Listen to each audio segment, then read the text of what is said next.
So what are the options now for struggling flag carrier Qantas? I'm joined by Stephen Bartholomew from Business Spectator. Steve, what can they do? Oh, the things within their control they're trying to do. So, we had that announcement of the $2 billion cost-cutting program and the 5,000 jobs associated with that over the next couple of years. That's going to be pretty traumatic.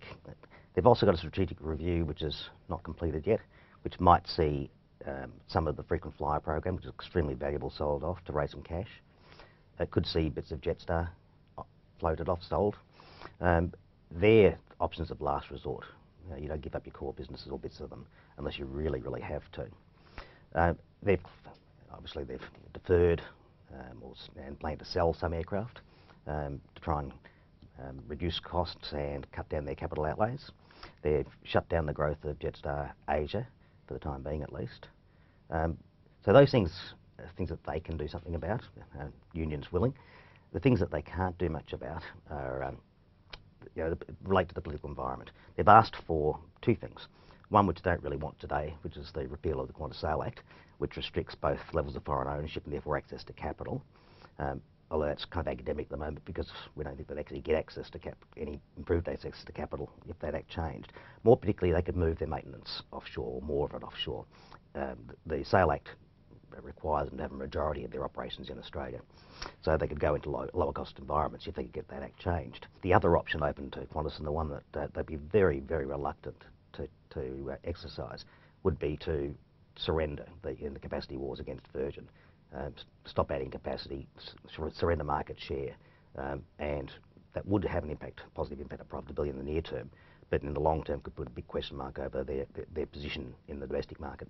Now this is based on the idea of the famous S-curve, that you need 65% market share to basically sort of stand still in some sense if you're a carrier. Just explain how that kind of theory works. Well, the S-curve's an old mathematical theory, but think in sort of logical terms. Qantas at the moment has just under 65% of the market, and they've always talked about that as being their line in the sand, even though the line tends to move a few percent in either direction. They're facing a competitor with a significant cost advantage in the domestic market. Virgin's cost advantage, Qantas estimates at 18%, so a very significant cost advantage.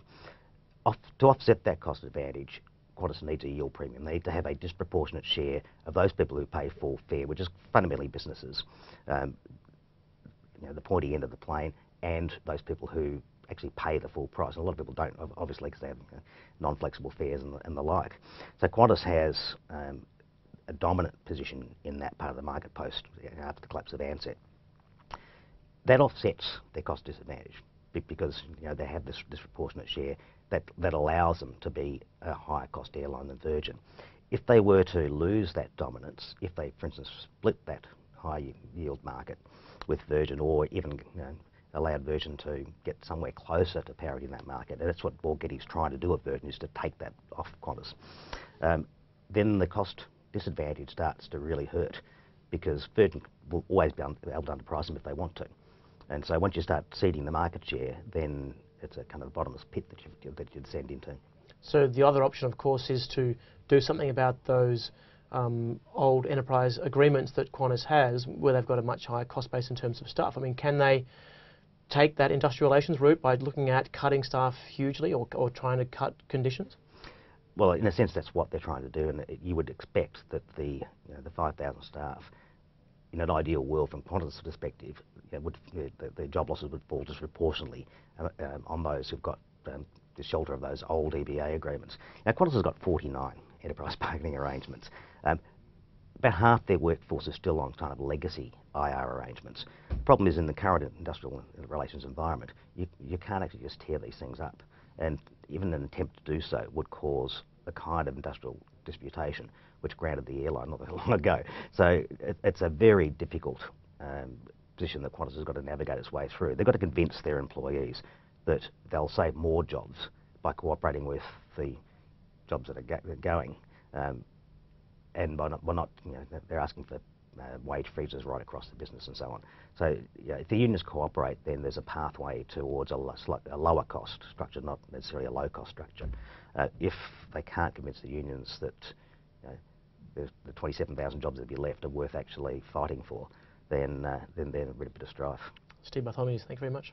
Thank you, Jackson.